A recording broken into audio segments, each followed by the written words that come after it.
Hey everybody, and welcome to my channel. My name is Noah Kellman, and as always, I am here teaching you all of my best modern concepts for modern jazz piano.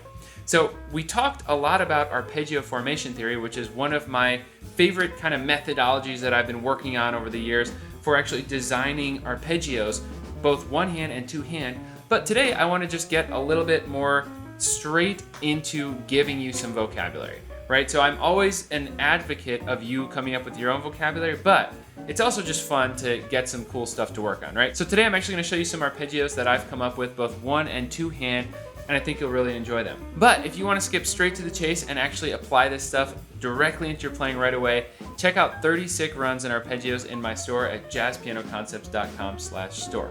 And also, if you're new to the channel, please consider clicking the subscribe button and clicking the notification bell so that you don't miss any more videos just like this one. All right, let's dive right into it.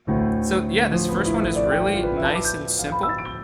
We're actually just straight up arpeggiating a two-handed voicing. So we're taking this D minor chord and playing it up in each octave. So for context, you could do this if you're playing solo piano. Just kind of create a texture. And it's pretty awesome sound. I love that. You could also be in time.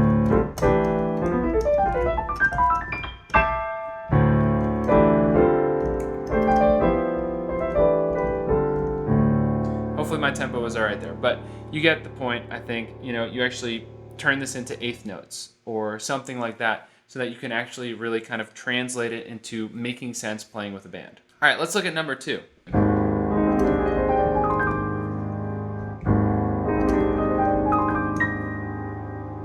So this is a really nice two-handed one because it's doing something that I love, which is crossing the hands. So we're doing 1, 5, 3, sharp 11,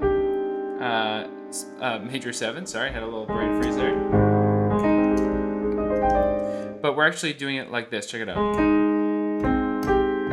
So not all just ascending here. Two different shapes. Creates a really interesting texture. Definitely try this one out. It's really fun. Obviously try it out in different keys. But yeah, so we're just doing A flat. That's the right hand, left hand, right hand.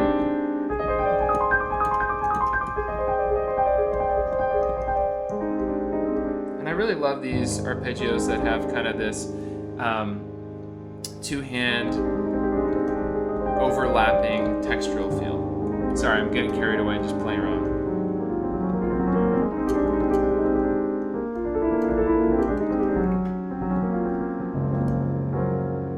All right, let's take a look at another. So this is a really fun one. You could also do it ascending. So I think I mentioned this in last week's video, actually. So this one is based 1, 5, 9, flat 3, flat 7, 11. So it's a minor 11 chord. Really nice. And I actually, maybe my favorite way of doing this is actually descending. This kind of cascading down shape. I really love the sound of such a large fifth-based open voicing moving down in that way. It's really pretty.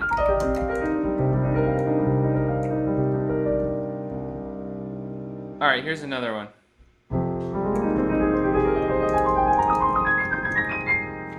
I love this. I love arpeggiating minor 11 chords for some reason. I mean, they're probably my favorite chord on the piano right now. I'm sure that'll change.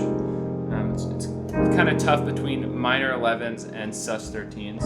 I'm not sure which one I like more. So we're doing 9, flat 3, 11, flat 7. That's our arpeggio, right? And then we're doing this kind of major triadic sound. So kind of similar to something we did in last week's video. So this is a two-shape arpeggio. Ran out of notes. Really nice.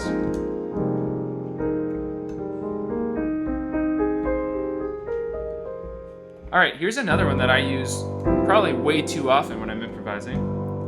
So super simple. We're on a sus 13 chord here. 9, sus 4, 13, and flat 7, and that's it.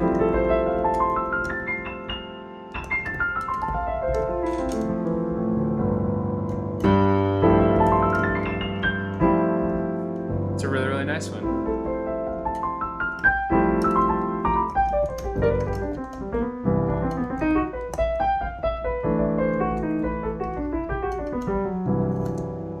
That was random.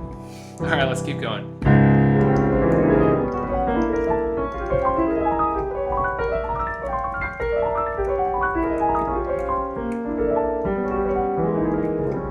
A little rusty there. All right, so this one's really, really cool, right?